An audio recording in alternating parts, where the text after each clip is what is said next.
Hey guys, so I want to talk about Monster Hunter Rise and why I think it's pretty half-baked, mediocre, and honestly a very disappointing Monster Hunter title. So, some of the major points I'll be bringing up. I mean, everything's in the timestamps below. I will make sure I set that all up nicely so you can just skip to the relevant parts that you want to hear. Just a few major points, especially when it comes to difficulty. Before I get into great detail, I just want to get this out of the way first. Please don't say things like, if you want a difficult hunt, don't use wire bugs, or do naked runs, don't wear armor. I'm not going to accept that, okay? Wire bugs is pretty much muscle memory at this point. My finger just automatically goes to ZL plus B. That it's just muscle memory. You can't tell me not to use that. If you're going to use that argument, you might as well tell me to hold my breath and stand on one foot while playing the game. And no, I just don't want to do naked runs, okay? Unless there are quests like that, for example, in Generations. Because you see, the whole appeal and gameplay loop of Monster Hunter is to hunt monsters, craft equipment, and beat harder monsters. Telling me not to wear armor is like telling me to ignore the main purpose of the game. I'm not a speedrunner or a naked runner, and I'll never be one. It's just not my thing. And it's not a thing that I think the majority of players do either. So, with that out of the way, let's get started. Now, first point, the game is too easy. I know people get ultra defensive and say, oh, you just got better as a hunter. To that I say, go and watch Ratatosca's video, The Problems with Monster Hunter Rise. He breaks down every iteration of that you just got better argument. There aren't many memorable challenges or roadblocks in this game. That, combined with the much shorter grind and extremely fast-paced combat, makes Rise feel like a game that you accidentally speedrun. Yeah, that was my experience with Rise. I accidentally speedrun despite trying my best to take my time and not find any spoilers. I was like, wait, that's it? Imagine accidentally speedrunning a Monster Hunter game. In what world? Listen, I know there have been some commenters I've seen on other people's videos that can't stop comparing this game to Monster Hunter Generations, can't stop using the it's the portable team argument, and can't stop engaging in whataboutism. But this guy will always talk about Generations, okay, and how it was really easy and how Valor style is broken and whatnot. Listen, yes, base Generations was easy. Even Generations Ultimate, I feel, was also easy. But please, for the love of God, stop with the whataboutism and stop comparing this game to Generations. Why? I will utter two phrases that will tear apart every single argument about people comparing this game to Generations. Just two phrases. Number one, content. Number two, endgame. These things were present in base Generations. Such a dumb talking point. Now, even after pointing out Ratatosca's video to certain people, they still aren't convinced about difficulty, which is why I'd like to add on to a few things that Ratatosca mentioned. A lot of these guys, they will say that the difficulty in the old games is due to jank. Okay, while that is undeniably true, even if you remove the jank, Rise is still easier. Here's some footage from Monster Hunter Try. Just for those of you guys who have not played games prior to Monster Hunter 4. Yes, the controls were pretty bad. Okay, they were bad. There's no denying it. I played Try on an emulator, so I had a DualShock controller, which because it's an emulator, I can map out the controls and all that. So yeah, the controls were a lot more comfortable to me. I didn't have to use what do they call that? The claw? The crab claw? I don't know. I never owned a PSP. Yeah, so I had an easier time with Try because I wasn't using the clunky controls. Now the jank and the camera was still pretty bad. I have to be honest here. So this is what I mean. This is how the camera is. Okay, the horizontal camera isn't so bad. It's still a bit too sensitive and not very responsive, but the vertical one is the biggest offender. It's fixed. It has various fixed positions. It's not smooth like in Monster Hunter 4 onwards. This one is like position 1, position 2, and then the most obvious one, the highest position, and the lowest position. It's just like a bump up and a bump down. So yeah, listen, the jank, I completely agree. But I still think even if you account for that, Rise is easier. And this is where people get mad. They refuse to accept this fact. It's such a bizarre take. I can't tell if they're arguing in bad faith or not. Guys, Ichinose himself said they made Rise easier. What more proof do you need? Let me demonstrate with a village quest Barioth from Monster Hunter Tri. My defense value here is 140. Now, I suck at to be honest, I suck at Monster Hunter, frankly speaking. Okay, so yeah, I suck at Barioth. I don't really understand his pattern, and I'm getting punished for it. Now, imagine if I had the wire bug and I could use wirefall. How easy would this fight become? Look at this. Significantly easier, right? But because I can't use wirefall, insta-sheath my weapon, which comes with wirefalling, and chug a potion that instantly heals me and allows me to move at the same time, this fight actually becomes a lot slower, methodical, and believe it or not, more challenging. Yeah, I even carded to a village quest barrier. Something which never happened, even in high rank. Now, let's take a look at Rise. This time, I am not going to do the village quest Barioth because I know they made village quests incredibly easy, so I'm going to do a bit more of a fair comparison. I'm going to do the low rank hub quest Barioth. Look at this. Has the Barioth's moveset really changed since Tri to make it harder? Given the fact that the hunter is a lot more agile now? I don't know, I don't have a keen eye for these things. To me, it's just the same. In fact, I feel like Rise's Barioth moveset is a little bit more forgiving. Am I going insane? And here's the thing.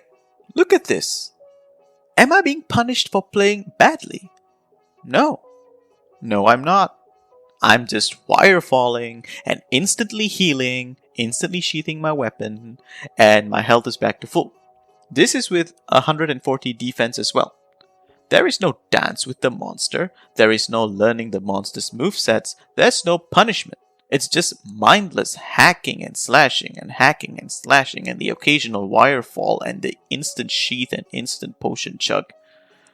And then when you get hit, look at how easy it is to create distance, or close distance if you're playing aggressively, between you and the monster. Saying that Rise is not easier and attributing every single thing to you being better as a hunter is extremely dishonest. People say that the older games have dumb AI when it comes to the monsters, but are the monsters in Rise really all that intelligent? I don't really notice a difference, to be honest. Some monsters hit harder compared to World, like the Puke Puke and especially Tobi Kadachi. Like that guy's on steroids. But otherwise it's pretty much the same. It's really just your hunter that has gotten a massive godlike buff, while the other monsters have gotten maybe 1 or 2 new moves at most. I mean, the whole thing about not having wirefall is it's even true in Monster Hunter World. Look at how I'm playing badly against a low rank Anjanath. I'm using the defender set here, so the damage I receive is highly mitigated. I would be taking a lot more damage if I used a normal set, as the game was intended to be played. Look at this, without wirefall, I can't zip around and fly everywhere and insta-heal. Folks, Rise is easier, okay? Like, yes guys, being able to fly around the map like Spider-Man and counter every single attack just might make the game a tad bit easier. I know, it's hard to believe, right? Also, don't forget how armor skills worked in the old games. You could only have 1 or 2 skills active at a time. In Rise, the Great Izuchi set already gives you so much critical eye bonus. And Charms actually meant something back then in the old games because of the threshold system you needed to activate armor skills. You'd have something like +7 Mind's Eye on a chest piece or something. And you'd be struggling with Kushala Deora because it's a really irritating monster to fight, not only because of the wind, but also because, your attacks usually bounce off its body. Why am I even talking about Kushala Deora? There are other annoying monsters as well, like the Kirin and Gravios. I'm not sure if Basarios was that annoying. He's certainly less annoying in Rise. But when you grind other monsters and get a +3 Mind's Eye charm, and then you realize, oh, I have a +7 Mind's Eye chest piece. Guess what? That +7 chest piece and +3 charm for Mind's Eye will give you a +10 Mind's Eye, which will activate the skill Mind's Eye. And that's extremely satisfying. That's why charms work so damn well in old school Monster Hunter and feel so underwhelming and honestly quite pointless in Rise unless you're going for like a speed run and stuff like that, which honestly I don't think the majority of players engage in stuff like that. I'm a casual player. I don't care about speed runs and I don't know what best records or whatnot. I just care about beating the monster and crafting the set. I'm not a meta gamer. Still not convinced? Rise was designed to be easier than other Monster Hunter games. Don't believe me? Ichinose himself said this. Take it up with him if you're still not convinced. Next thing I want to address is the so-called quality of life changes. Some things are quality of life. A lot of things are not. Same can be said about World, but here's the thing about World. I think World hit a sweet spot. World is not perfect, mind you. No Monster Hunter game is perfect to me. But, I have problems with World as well. But World did so many things right, which makes it easier to overlook some of its critical flaws. And it does have critical flaws. I can't say the same about Rise, I'm sorry.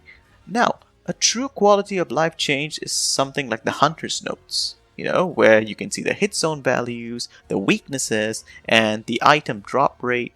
So, you know whether to capture or slay the monster. Great, I like that. Another good one is the wish list. A lot of UI elements, I would say, are quality of life improvements. Also the weapon tree and all that. Yeah, these are great changes. Quality of life. Good job, Capcom. Those are actual quality of life changes. But how about being able to completely change your equipment set mid-hunt? If you have 2 different monsters that you have to hunt in a quest, you would have to plan out your armor set to be able to take on those 2 monsters. You'll have to sacrifice a little bit of this and a little bit of that to optimize for that 2 monster hunt. But with this change, where you're able to swap your equipment anytime, it completely eliminates the preparation and planning aspect as to how you would go about your quest. How about infinite restocks? That's not quality of life, that's laughable. A lot of the late game fights in old school Monster Hunter are pretty much battles of attrition. If you run out of potions and mega potions, you're kinda screwed. Unless you scavenge the land for herbs and blue mushrooms and honey, which would take time, you kind of have to do some resource management here. How about Wirefall? The insta-sheath as demonstrated earlier, where you can instantly heal and move at the same time? That's not quality of life, that's a major gameplay change. Why bother learning a monster's moveset and use healing items strategically if you can just fast travel back to camp and restock? I can just restock and keep throwing myself at the monster until it dies. What about knowing the location of the monster? And this is something I really cannot accept. In old generation, you had to search the map high and low for the monster and throw a paintball at it to have it tracked. I know you can wave at that hot air balloon and all that, but it only shows the monster like for a few seconds, and usually, by the time you reach that location, the monster would have moved somewhere else. You can use a Psycho Serum, still it's an item that you have to consume. It takes up inventory space. In World, I think World did this a lot better. It still can be improved. I don't really like how glowy the scout flies are. It's kind of immersion breaking. It would have been much better if the tracks were a lot more visible and more pronounced, so you actually feel like a hunter scavenging the land and looking for footprints instead of just like the footprint just glows and the claw marks just glows. You know what I mean? But I feel it's better than the paintball system. So in World you had to pick up various tracks like footprints, mucus, claw marks. Um, and while it's not perfect, like I said, it's better than wandering aimlessly and throwing a paintball. But wandering aimlessly and throwing a paintball is still miles better than whatever nonsense they pulled off in Rise. How is it like in Rise? You're instantly told where the monster is on the map. That's not quality of life. It's not even a game-changing feature, it's a genre-changing feature. I thought this game was called Monster Hunter, not Monster Fighter. Or better yet, more accurately, the title should be Monster Butcher, because that's honestly what I feel like. I feel like a butcher, and all these monsters are just lambs for my slaughter. The older games were harder because you actually had to hunt. And honestly, that's where most of the struggle or challenge, or whatever you want to call it, came from. The monsters were icing on the cake. Granted, there was a lot of icing, and the cake was more icing than cake. Do you know why the previous games seemed more difficult, even without the wire bugs and infinite restocks and all, if you don't account for that? Because it also had hunting aspects. It was a hunt. Sure, fighting the monster was part of the hunt, but there was still parts where you had to hunt. You had to prepare before taking on a quest. You didn't have infinite restocks. Your healing items were limited. Your healing itself was more difficult. You can't just mindlessly spam Wirefall and poof, you go back to full health. You had to stick with the equipment you brought along with you. All these things contributed to the difficulty to Monster Hunter as a whole. It's the whole package. You can't just break down one element and say that, oh, you just got better as a hunter. No! Okay, no. Look at how I'm playing. I'm by no means a good hunter. I suck. Okay, I suck. I'm not a good player at all. And that's the difference. I'm being punished for being a bad player in the old games. I'm kind of low-key being rewarded for being a bad player in Rise. Anyway, that's enough of the difficulty argument, because honestly, while it is a big reason I'm not too satisfied with Rise being too easy isn't the main reason why I think Rise was disappointing. Generations, the base game, was also too easy in the combat department. But, it had so much content, so I could overlook a lot of things. I am not like a one-issue hater or something. I'm not even a hater, if you can call it that. Because Generations was too easy in terms of combat, it doesn't mean I hate Generations. It takes a lot of things combined for me to dislike a game. And Rise, unfortunately, did just that. There were just too many things. And what I just detailed was just one aspect. And there's so much more to cover. Generations had so much content, I could forgive it. It also had a post-game grind. It had endgame, deviants. So there was plenty of things to keep me occupied. The main reason I was very disappointed with Rise is because they cut corners. And it shows painfully.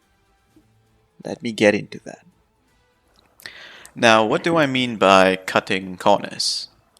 First off, let me address the semi-broken gameplay loop. You see, it was always you, the hunter, hunting monsters, and crafting equipment from their parts. Rise did an extremely dirty move here. You did not get armor by killing Apex monsters. Not even layered armor. But do you know where you could get layered armor? The cash shop. This is disgusting. Now, why am I complaining about not getting armor for Apex monsters? Because even the whole armor system got done dirty in this game. The whole armor system got done dirty. What do I mean by this? Armor sets. What the hell happened here? This is just them being cheap. Old generation had Blade Master and Gunslinger sets for each monster. Remember, each monster gave you 2 sets. Okay?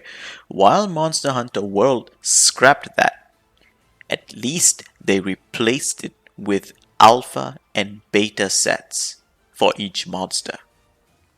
Remember, it's still 2 armor sets, 2 different looking armor sets for the most part for each monster.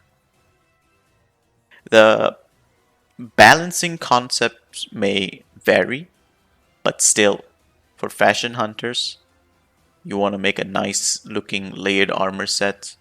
Yeah, it's nice to have. In fact, it's necessary to have 2 armor sets per monster. And you know what? World, you even had gamma sets when you defeated the arch-tempered monsters. Something which Rise doesn't even give you for defeating the emergency apexes. See what I mean by them cutting corners? And in Rise, all the monsters only gave you 1 armor set. 1. And because of that, they have to be so ridiculously overpowered. I'm looking at you, Anjanath Coil. This is unacceptable to me. Only 1 armor set? What, are we moving backwards?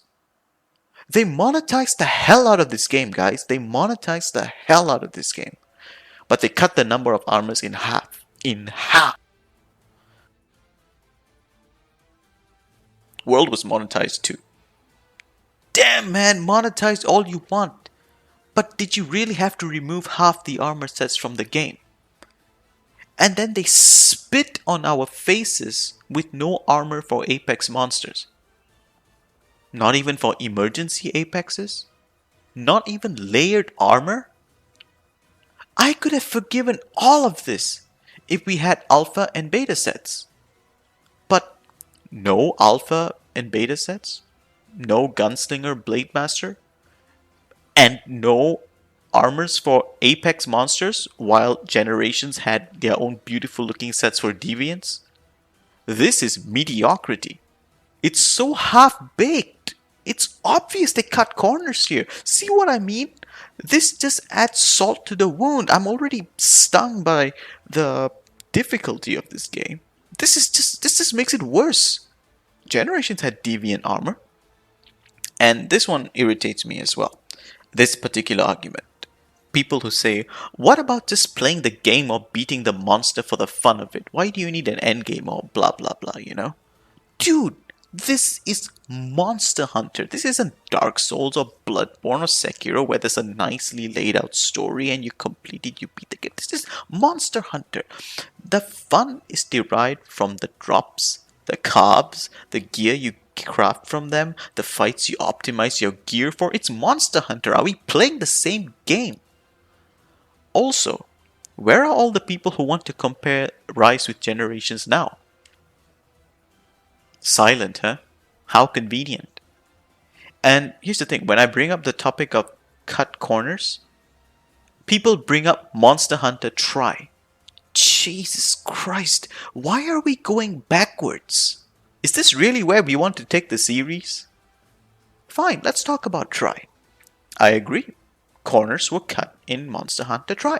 Whole weapons were removed from the game. That's not good. Also remember that they still hadn't come up with a well-defined formula for Monster Hunter. But you know what? Believe it or not, I found Tri to be a lot more enjoyable than Rise. Yes, it had way less monsters. But you know what else it was? It was a slow-paced game. Not just the fights, mind you. The entire game was slow. The village quest, I think, just the village quest, I think it took me around 30 hours? Maybe more. And the monsters are endurance tests towards the end.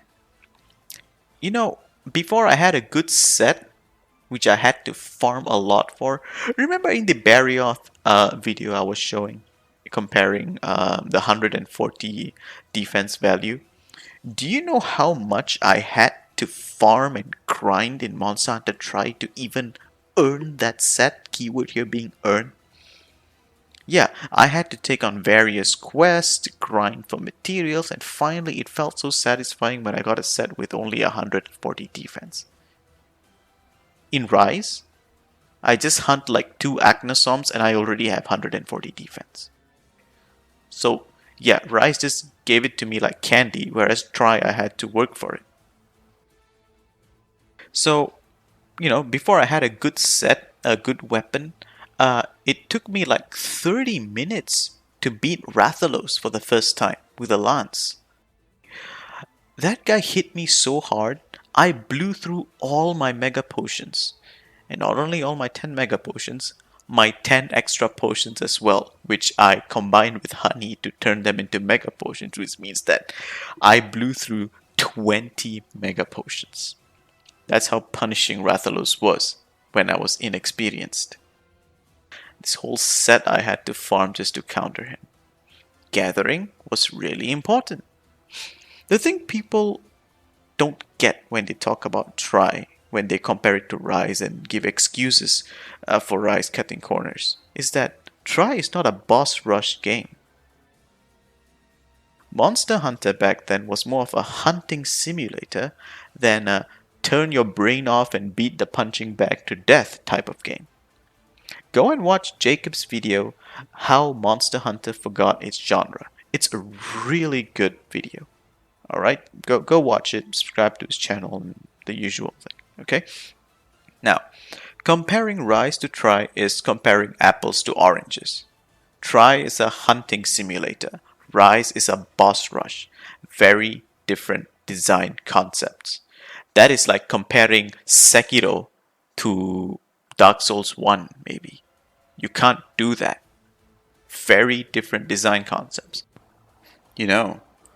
When I beat Try, the game felt complete.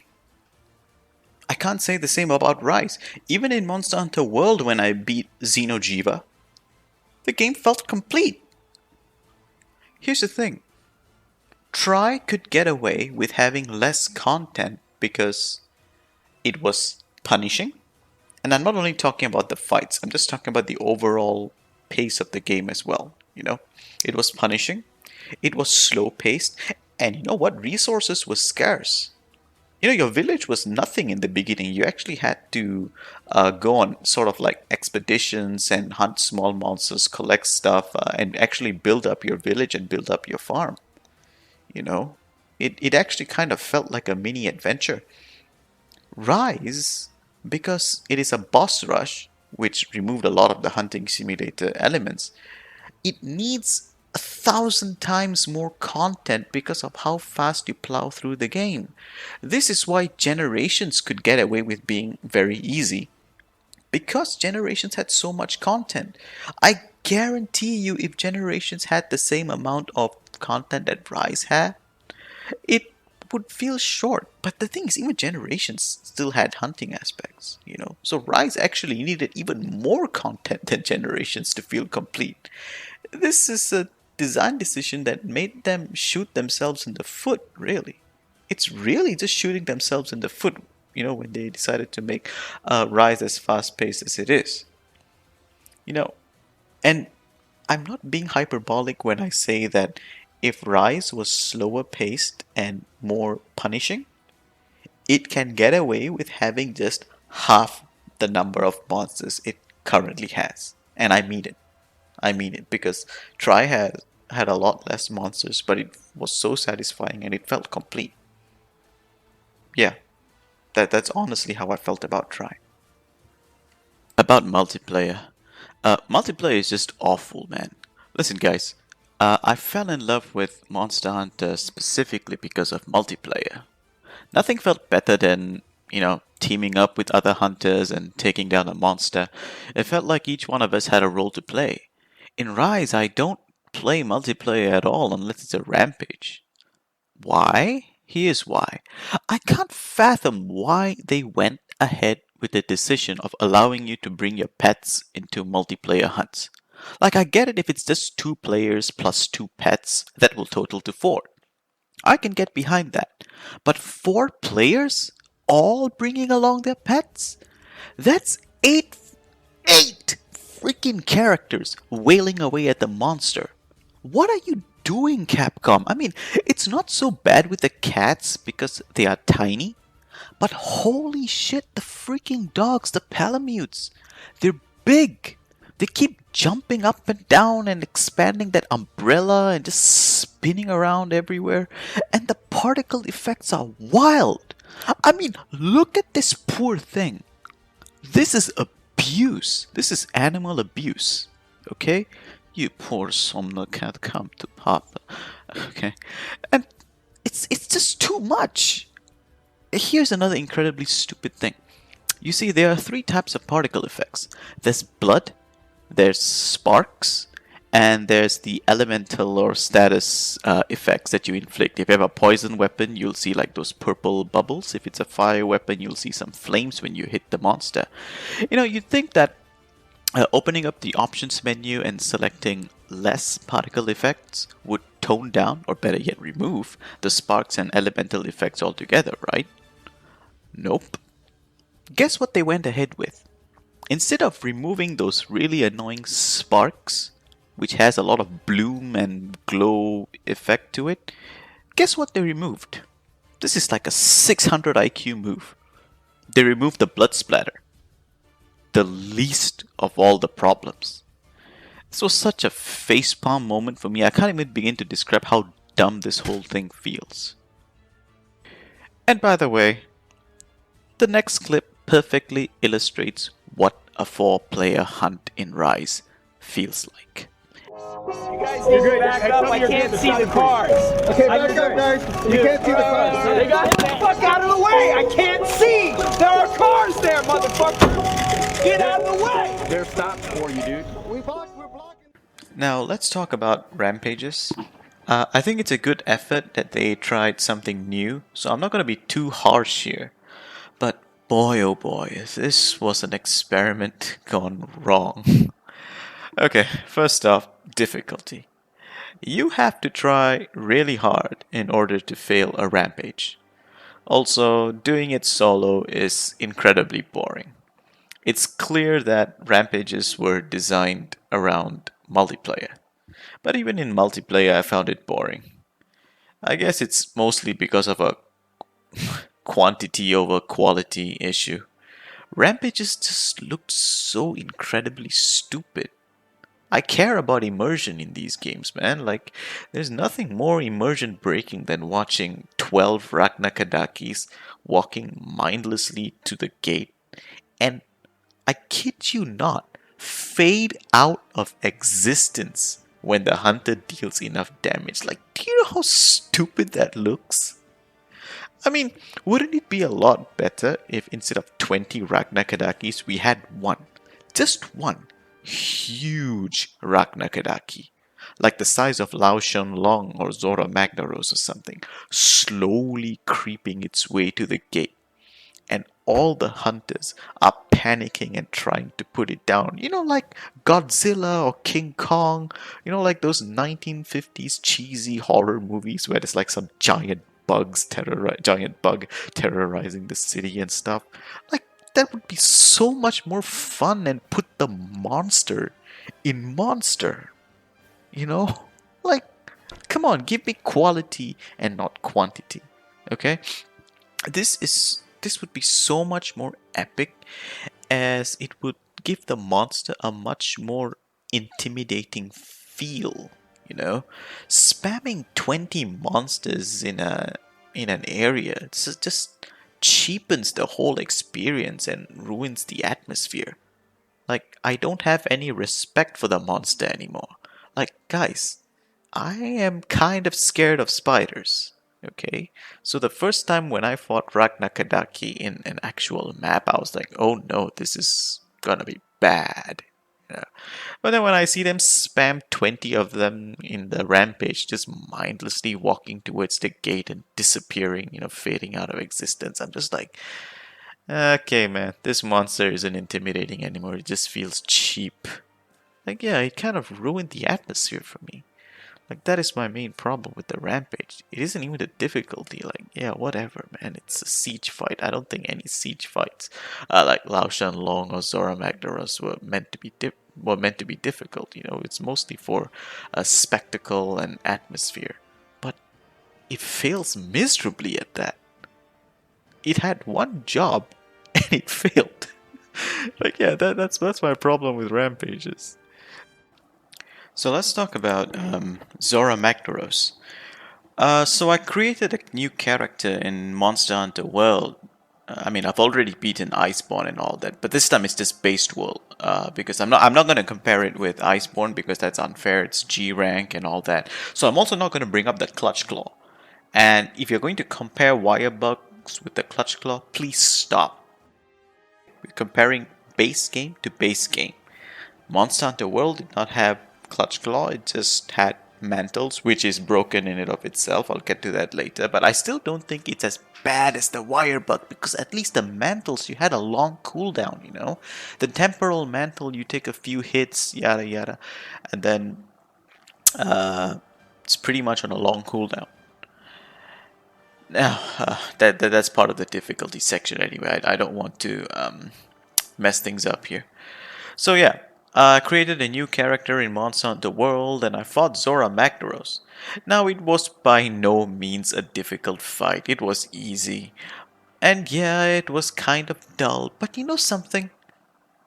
You can't deny that Zora Magdaros was a sight to behold, you know? Similar to Lao Shan Long and all those types of monsters, they're not difficult fights, but you know, they added to the atmosphere and you know, they were just nice to look at. And Zora Magdaros, it just gave me that Godzilla vibe that was missing so badly in Monster Hunter Rise.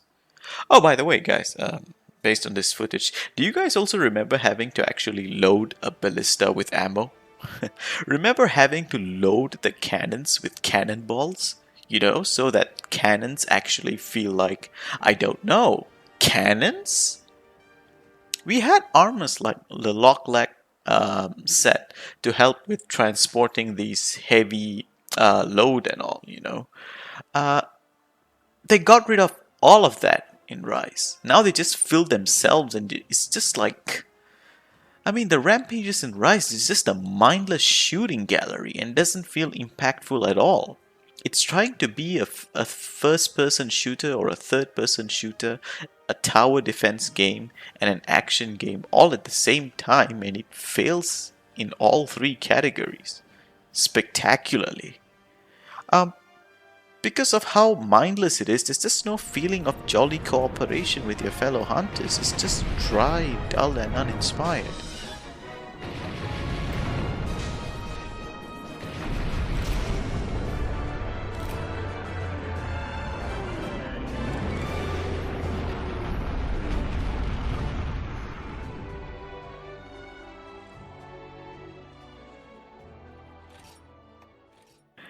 Here's another thing. Magnamalo, he was a weak flagship monster. I'm sorry. There was just so little build-up, and then you just get a quest to go like, okay, go kill Magnamalo. And yeah, he's lame. I'm sorry. And I'll use my favorite example here, Lagiacrus. Now I know a lot of people say they love Go Magala or Shagaru Magala. I can't comment on that because I'm still playing through Monster Hunter 4. Yeah, I haven't gotten through much.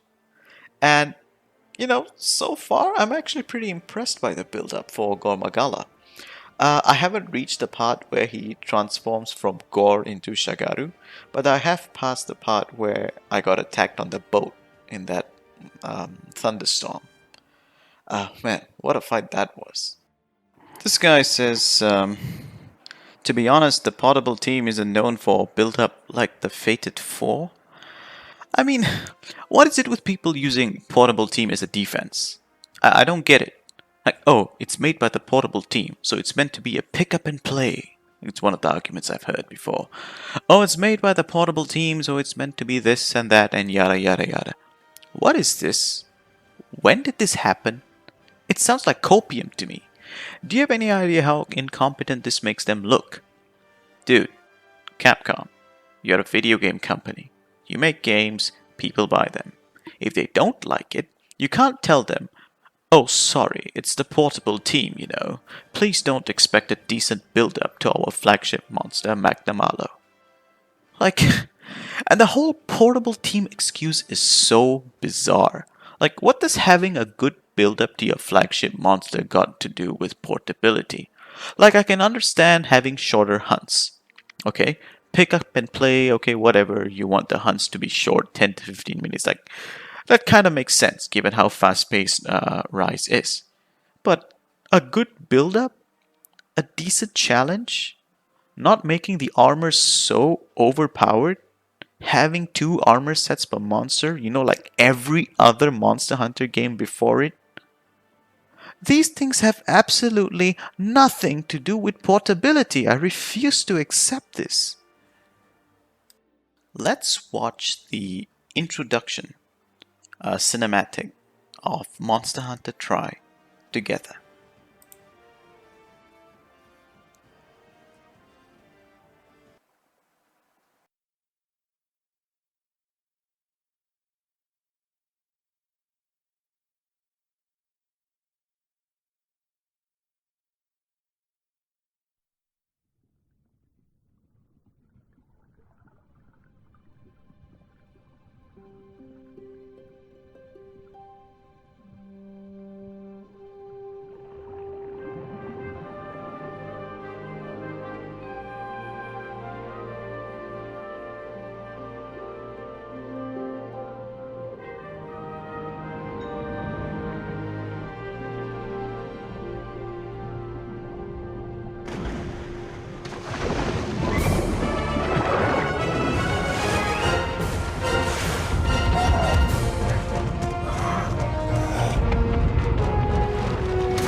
Absolutely beautiful.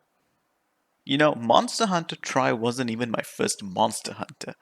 In fact, it's I only completed it like a month ago. I started off with World, but somehow looking at this opening cinematic actually manages to bring a tear to my eye because of how beautiful and majestic the whole thing is. Notice how they showcased the Lagaya crews and the Rathalos. One is the king of the skies, the other one is the king of the depths. I just made that that term up, but you get the idea. You know, they kind of showcased the strengths and weaknesses of each monster in the beginning itself. Now, I want to show you guys something else. You know, to further explain how well the build-up of Lagaya Cruz was in Monster Hunter Tri. So what is the story of the Lagaya Cruz in Tri? Well, it's pretty simple, really. There's a Lagaya threatening the village. It's your job, good hunter, to build up the village and defeat the Lagaya. But pay attention to how well this incredibly simple story was delivered and what an amazing experience it created for the new player. What you're seeing here is a 1-star quest. This basically means it's one of the tutorial quests. You're still trying to learn the ins and outs of the game, you know? You're all cute and innocent and pure. And the quest here is for you to deliver some small monster guts by slaying some small monsters underwater. Relatively simple small monster quest, you know, like slaying the Jagras in Monster Hunter World or slaying the Izuchi in Monster Hunter Rise. You're doing your job, slaying these monsters, collecting their parts, until you experience the fear of bumping into the terror from the deep that is the Lagaya Cruise. You panic, you shit your pants, not knowing what to do. You're naked, you have trash gear, you're inexperienced with the whole underwater mechanic, and you're now faced with this terrifying menace. How in the world are you going to beat it? You run frantically. You return home to the village, and you make a vow. A vow to become the hero the village needs.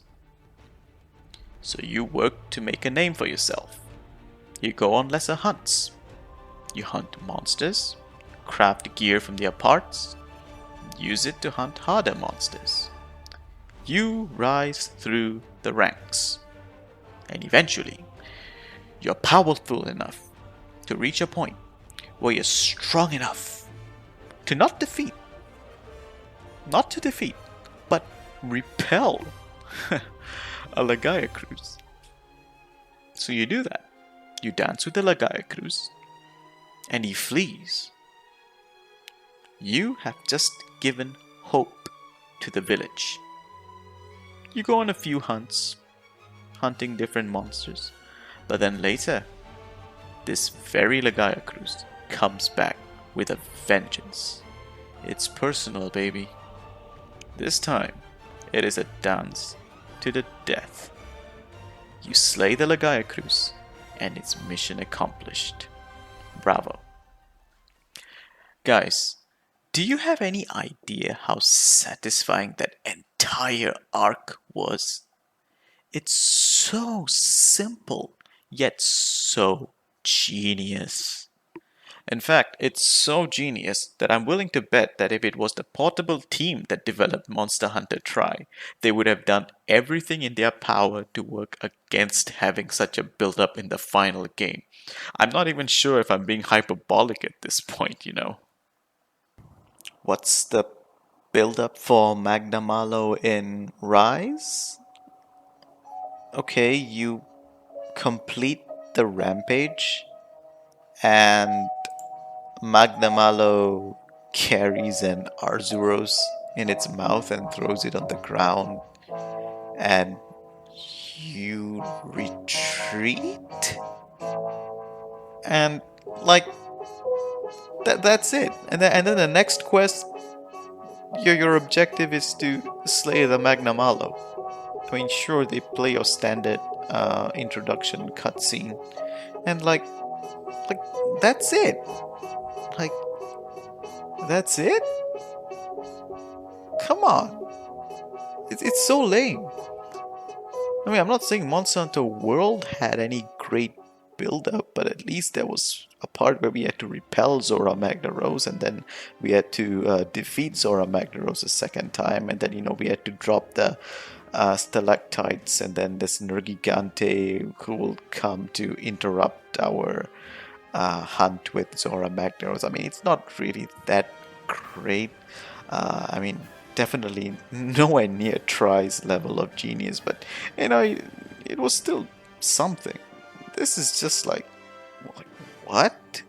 And it just goes down like any other standard monster. I don't know. It was just really, really underwhelming. Yeah, that's all I have to say about Rise's flagship, Magnamalo. Now, I want to talk about the event quests. Now, event quests. What a joke. Listen, World set the bar really high for event quests. Remember the Final Fantasy XIV event quests? We got a new monster, new armor, and even a silly little side story going on, you know? Remember the Witcher event quest?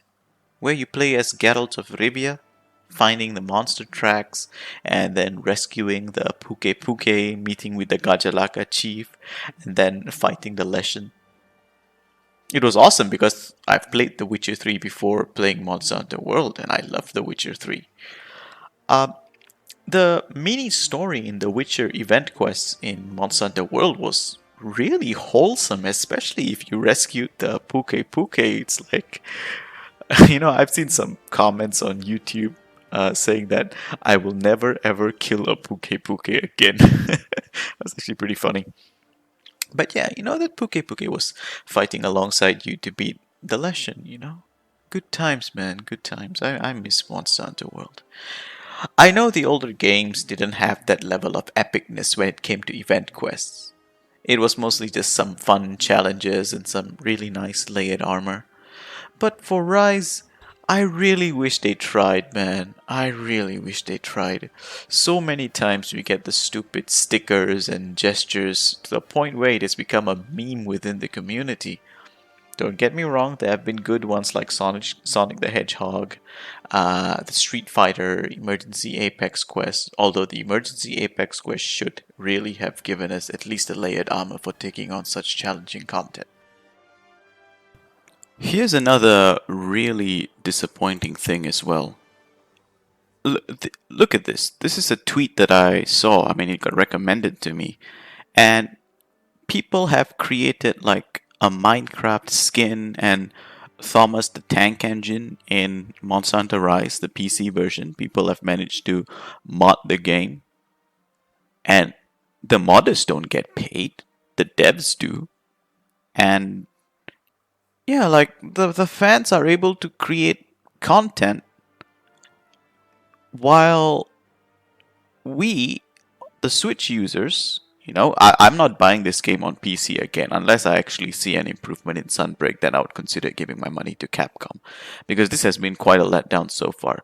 But yeah, how is it that the fans are able to do something on PC, whereas without any mods, we're just stuck with mediocrity and living in stickers land? Right? Stickers land or gestures land or titles land.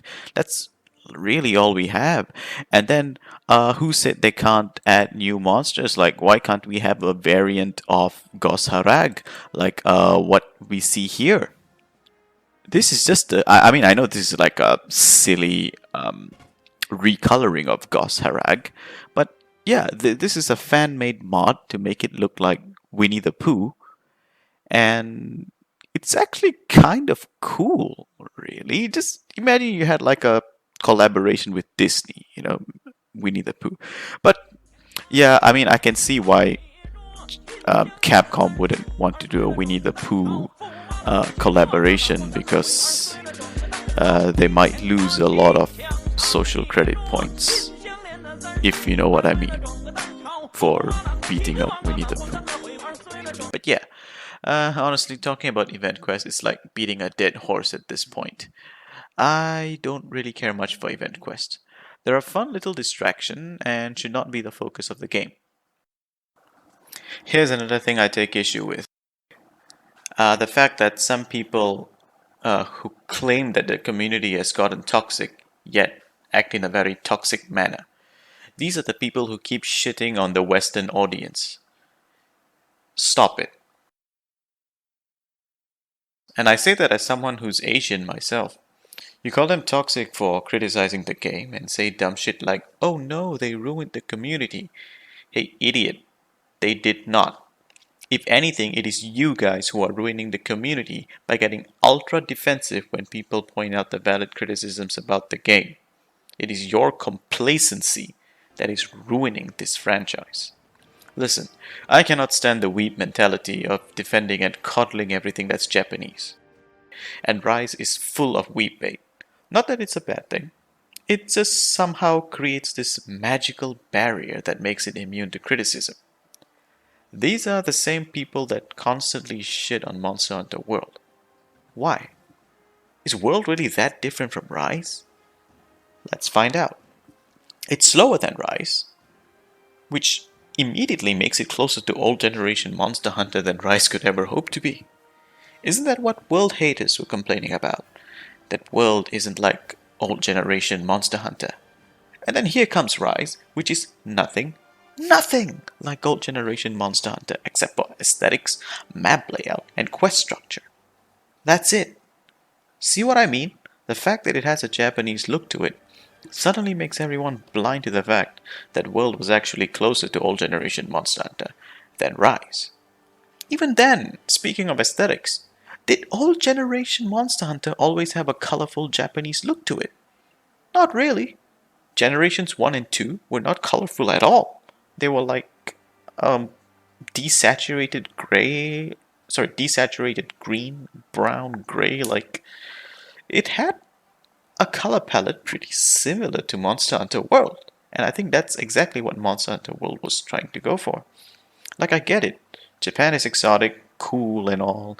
You know, you want to stand out and feel special. You know. Yeah, I get it. Anime, video games. And by the way, speaking of video games, it's mostly the good ones that actually make it to the West, historically speaking. Have you seen some of the Japanese indie games on Steam? Listen, you're never gonna magically turn Japanese by simping for these things. Just be a normal human being. You don't have to defend something to the death just because it's Japanese. And let me be honest with you, I have a confession to make. I'm something of a weeb myself. But I'm not retarded. I don't use the weeb stick. I uphold the chivalrous values of Western civilization with the lance. Jokes aside, I don't want this franchise to turn into Pokemon Sword and Shield. Although the new Pokemon game, Legends Arceus, is pretty good. And here's the thing, even with Pokemon Sword and Shield, you have people saying that Pokemon fans are toxic. When people criticize, rightfully so, the lack of effort put into Pokemon Sword and Shield by a company, Game Freak, that basically prints money at this point. There is no excuse. Guys, not every game developer in Japan is like Yoshi P or Hidetaka Mizuyaki. They are the exception, not the norm. And also, not every game developer in the West is like Electronic Arts or Activision Blizzard. I'm sorry. I'm sorry the Western gamers actually have standards. Jesus, why am I apologizing? I'm not even a Western gamer. And here's another common talking point about $60. I don't think Rise should cost $60. I'm sorry, because World also cost $60 and was better in almost every measurable way. Almost, not all. Of course, subjective things like the map layout and whatnot. Some prefer the map layout of World, which is a lot more atmospheric and was aiming for immersion. Some prefer the map layout of Rise, which has a lot of verticality. And that I can concede. That's a subjective one. In fact, I myself prefer the map layout of Rise because while the desert area in World wasn't so bad, but the ancient forest was just a bit too much for me. And even the Coral Highlands was also a bit too much. I think Celiana's the hub. I forgot was it Horfrost's Reach? That ice area I think was alright. It was the perfect mix between immersion as well as playability. But yeah, I prefer the Rise map layout. You see, I can point out good things about Rise too. It's just that I feel like Rise screwed up in too many areas that it left quite a bad taste in my mouth. Anyway, about the time equals money or time is proportional to money argument. No, I don't buy that.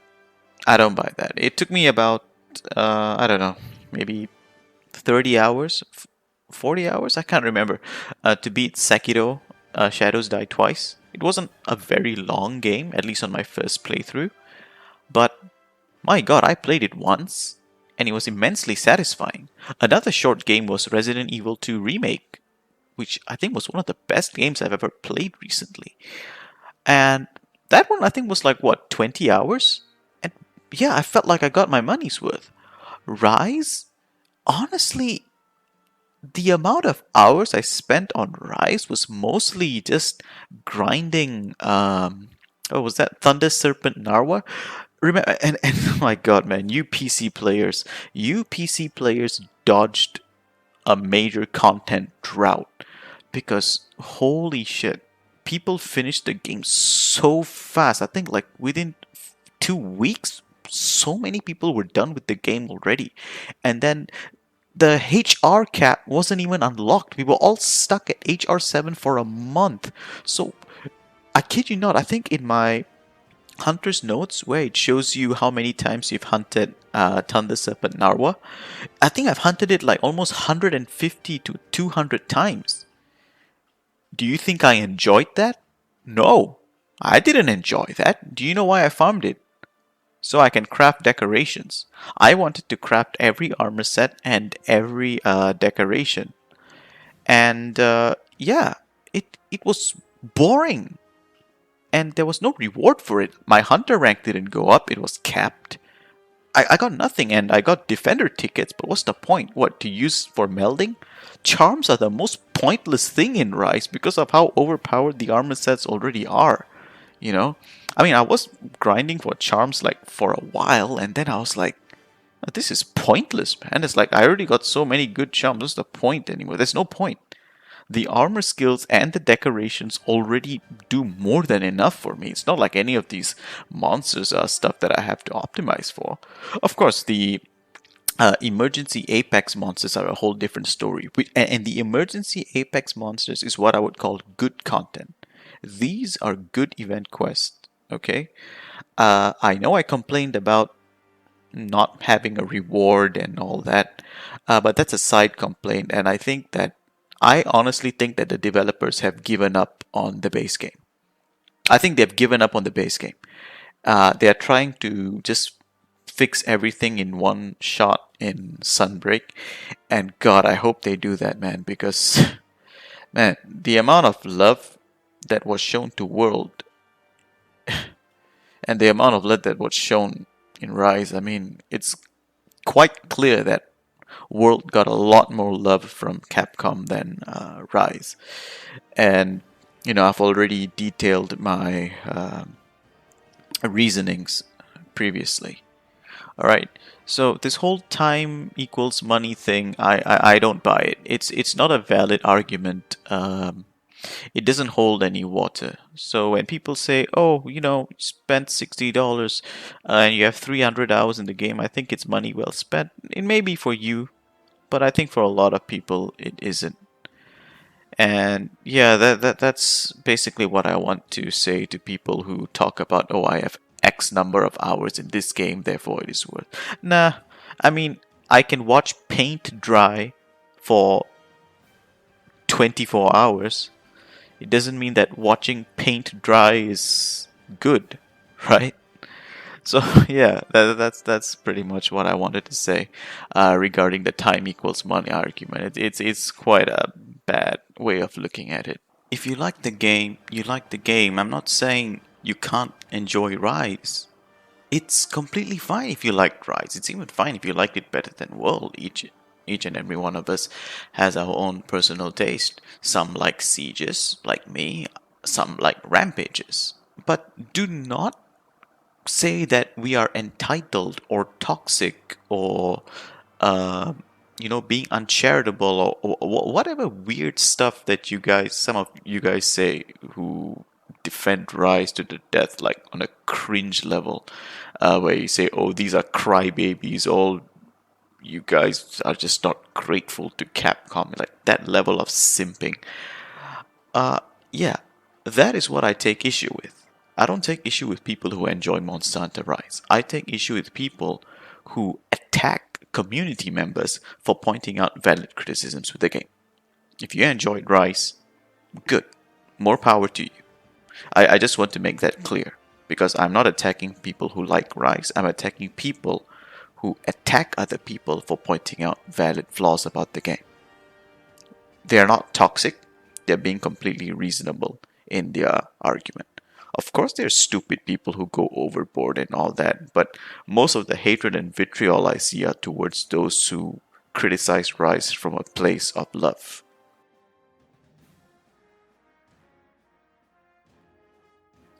Now, for the lack of communication from the developers, I really don't understand what's going on here. People say Rise is the way it is because of COVID. But first of all, that doesn't explain the cash up and how many stuff that, because you still have to develop, right? The layered armors and Kuhut skins and Palico and Palamute skins to be put on the cash up. You still have to put resources into that. So I don't know how valid this COVID reason is, but even then, it's just speculation, right? Right? Did the developers themselves say that we won't be able to unlock your HR cap because of COVID? I don't know. I mean, that would be a good guess, but nothing was mentioned nor confirmed by the devs. In fact, the way they presented it was to the contrary. They presented Rise in the form of a roadmap, as if it was sort of like a live service game. You see how messing up in the communications department can create what you would call a toxic fan base. I don't call it toxic, I call it reasonable, because if you miscommunicate such crucial information like that, you cannot blame the customers for being mad at your product. The fan base is not toxic. The communication is bad, and this is the result. So yeah, they presented it in the form of a roadmap, some kind of live service type of thing. And yeah, like Thunder Serpent Narwa is the final boss, and if you wait a little longer, we're gonna give you a free title update, Camellios.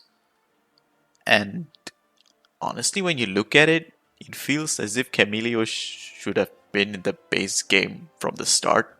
Same thing with Update 2.0 and Update 3.0. All those monsters feel like they should have been in the game from the very start. They don't feel like title updates.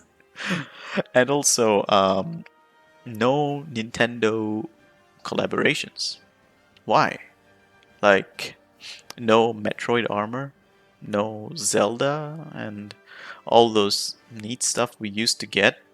I mean, this isn't a complaint. I just want to know why. People say it's because of a data breach. Some people say it's because Rise is coming to PC, so no Nintendo collabs. Like, I don't get it. Just tell us what's going on over there in the studio, and at least we'll understand and be a lot more charitable. Let me give you a perfect example of someone who's not like the Capcom dev team in Rise. Yoshi P. Yoshi P is such a beloved game developer. I mean, he's the guy directing Final Fantasy XIV. So you see, Yoshi P is such a beloved game developer because he maintains a close relationship with the community. He's a very likable guy and humanizes the whole video game development process. And it helps to not make Square Enix look like a money-grabbing corporate giant that it is. He always explains what's happening in the development process and most importantly, apologizes when things go wrong. This actually took me by surprise, pleasantly. He actually had a conversation, sort of like an interview with Asmongold, and he knew about the situation that Asmongold's mother was in. And he said, I wish your mother well and hope she gets well soon. That was so wholesome, man. That was actually really wholesome. I think even Asmongold was taken by surprise, pleasantly, of course. So yeah, he's a really nice guy, really wholesome guy, and this is why he is so well loved. Now, I'm not saying that the Capcom devs for Rise should be like Yoshi P and cry on stage and make a public apology or whatever, but come on, man, something to share with the community. Come on, engage with us a little, help spread the love. I was reading a few articles about the development process of Rise, and there was nothing much I could find. But I have a feeling that Rise had quite a troubled development cycle because I saw that initially they planned to have loading screens, which I wouldn't have minded actually, because I'm just going to show you a couple of footage of zones from Monster Hunter Tri and compare it with Rise, and I kind of feel that Rise suffered a little bit in creating a nice atmosphere for certain zones, especially the flooded forest.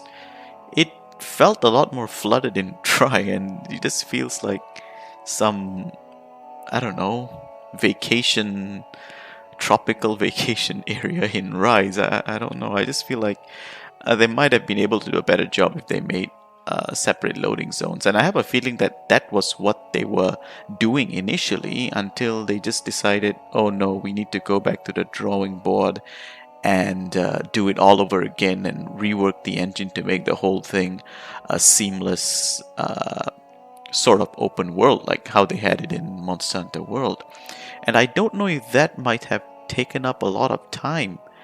It's the same thing with balancing the game to make it easier and all that. I don't know how much time these things took to, whether that time could have been better spent on making proper armor sets, giving us proper event quests and things like that. Like, I don't know. Here's what I think. Okay, I got nothing against Ichinose. Okay, I think he did a good job with the previous portable entries in terms of art direction and content and stuff like that. I feel that Ichinose was under immense pressure from the higher ups at Capcom to replicate the success of Monster Hunter World on the Switch. As a result, I think he misunderstood what made Monster Hunter World so great. He probably thought that it was great simply because of streamlining. Whereas there were just so many other things that made World so great, and because of that, I think he went overboard with the casualization when it came to Monster Hunter Rise.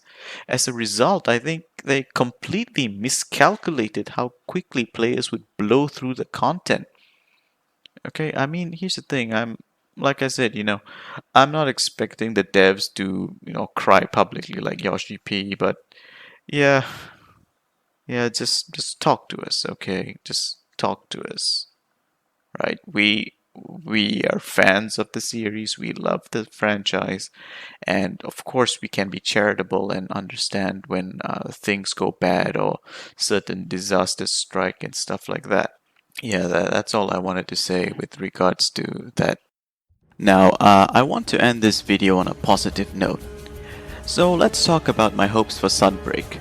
Of course, my expectations are going to be realistic. It's highly unlikely they will slow down the game, okay, because that's not what Rise is about.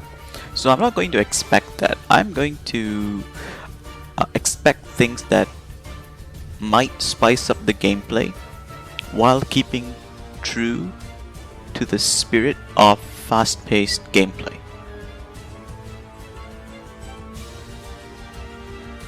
The new director, Suzuki, gives me hope. He's engaging with the community by putting out a few tweets here and there.